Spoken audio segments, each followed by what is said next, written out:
এই লেসনে আমি আপনাদেরকে একটি ওয়েবের বাটন তৈরি করা দেখাবো। দেখুন এই বাটনটি তৈরি করেছি আমি, এবং এই বাটনের ভিন্ন ভিন্ন কালার চেঞ্জ করে আপনি গ্রাফিক্স রিভারে জমা দিয়ে আর্নিংসের সুযোগ পাবেন। তো আসুন এটা কীভাবে করা হয়েছে সেটি আমরা দেখি। তো প্রথমে আমরা রাউন্ডেড একটি রেক্ট্যাঙ্গেল টুল নিই এবং এটি প্রাথমিকভাবে আমরা যে কোনো কালার আপাতত দিই এবং এভাবে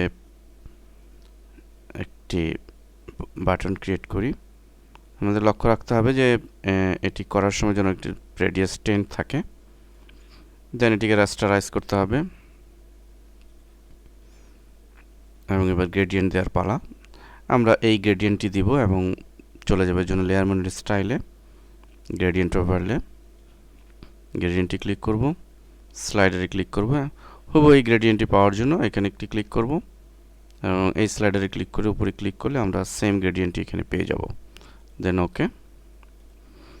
এখন একটি স্ট্রোক কালার দিব, স্ট্রোকে দিব, স্ট্রোক দিয়ে এটি হোয়াইট করে দিব এবং সাইজ আমরা 1 দিয়ে দিব। That's all. এরপর আমরা এই অংশটুকু ব্ল্যাকিশ অংশটুকু করব। এটি করার জন্য দেখুন আমরা যে কাজটি করব, আমরা কন্ট্রোল চেপে পুরো লেয়ারটি সিলেক্ট করব এবং এই রেক্ট্যাঙ্গুলার টুলটি মার্কি টুলটি সিলেক্ট করে আমরা এতটুকু অংশ বাদ দিব। এই জন্য আমরা অল্টার চেপে যদি এভাবে ড্র্যাগ করি, দেখুন যেটুকু বাদে বাকি অংশটুকু সিলেক্ট হলো। দেন এই অংশটুকুর জন্য সিলেকশন অংশটুকুর জন্য একটি লেয়ার নিব এবং এখানে একটি গ্রেডিয়েন্ট দিব। আমরা এই অবস্থায় এখান থেকে দিতে পারি ম্যানুয়ালি। আমরা ফরগ্রাউন্ড কালারে এই কালারটি দিব 191919, ব্যাকগ্রাউন্ড কালারে আমরা এটি দিব 484849। দেন ওকে।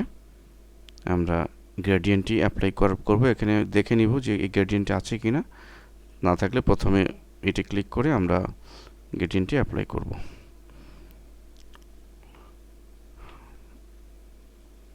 হয়েছে। কন্ট্রোল ডি চেপে এটি সিলেক্ট করব। এবার আমাদের এই শেপটি তৈরি করার পালা। আমরা জানি যে শেপটি আমরা কাস্টম শেপই পাবো।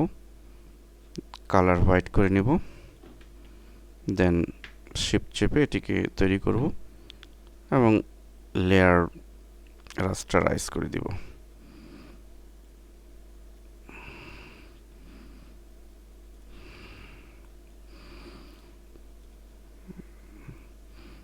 সরি হয়নি, এটা আবার করতে হবে। আমরা আবার শিফট চেপে তৈরি করলাম